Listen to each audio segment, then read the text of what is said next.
दोस्तों, खबर में आगे बढ़ने से पहले आपसे एक छोटी सी अपील। न्यूज़ 80 पर सच्ची पत्रकारिता को बनाए रखने के लिए आप हमारे YouTube चैनल को ज्वाइन कर आर्थिक तौर पर सहयोग कर सकते हैं। यकीन मानिए, आपका ये छोटा सा सहयोग हमारे लिए हिम्मत बढ़ाने का काम करेगा। बहरहाल, अब नजर डाल लेते हैं देश प्रदेश की सियासत से जुड़े हॉट टॉपिक पर। आज बात करेंगे वेस्ट यूपी की, जहां की सियासत में तपिश 24 से पहले बढ़ती जा रही है।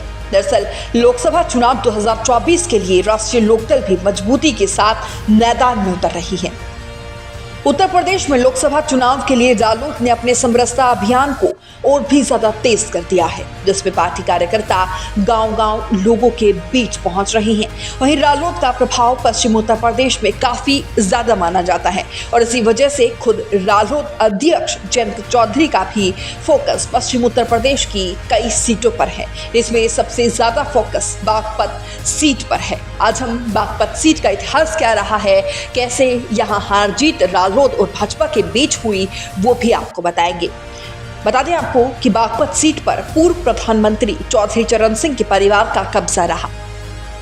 हालांकि पिछले 2 चुनावों के रिजल्ट को अगर देख लिया जाए तो इस सीट पर बीजेपी के सांसद सत्यपाल सिंह ने जीत दर्ज की थी।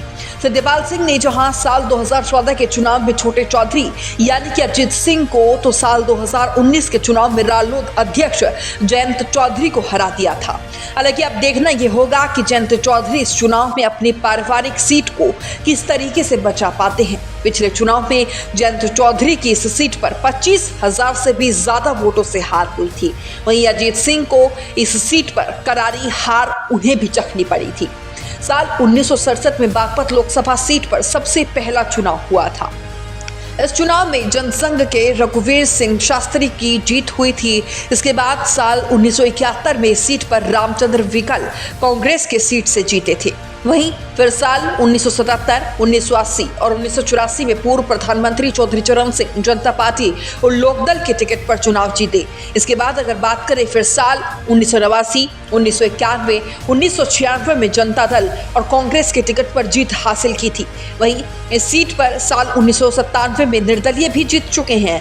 इसके बाद फिर इस सीट पर बीजेपी ने साल 1998 में अपना खाता खोल दिया और इस बार बीजेपी उम्मीदवार सोमपाल शास्त्री की जीत हुई थी। इसके बाद साल 1999, 2004, 2009 में रालोद के टिकट पर अजीत सिंह जीते और फिर साल 2014 और 2019 में भाजपा उम्मीदवार सत्यपाल सिंह की यहां करारी जीत हुई। अब सभी को इंतजार है 2024 के चुनाव का, जहां कयास ये लगाए जा रहे हैं कि शायद इस सीट से अब जयंत चौधरी जो है वो चुनाव लड़ सकते हैं। देखना दिलचस्प होगा क्या कुछ अब समीकरण बनते हुए यहाँ देखने को मिलेंगे, क्योंकि जयंत चौधरी 24 में जीत के लिए कड़ी मशक्कत कर रहे हैं।